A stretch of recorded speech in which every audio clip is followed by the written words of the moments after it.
kesempatan ini kami dari tim, khususnya mata pelajaran filsafat Bayangkara, ini adalah yang kali pertama ada pelajaran filsafat Bayangkara.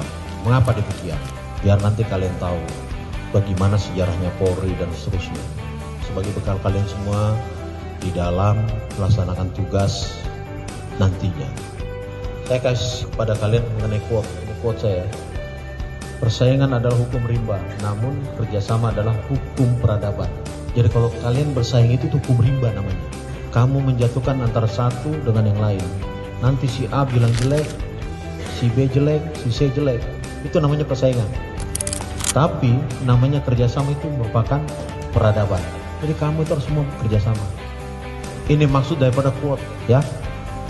Kalian ini semua nanti diciptakan untuk menjadi apa? First line supervisor. Kamu lulus pangkat bintara. Saya berharap selama kegiatan atau pelajaran filsafat kepolisian harus mengerti. Bersyukurlah kalian hari ini bisa dikasih pelajaran ini yang sebelum-sebelumnya belum pernah ada. Tepuk tangan dulu.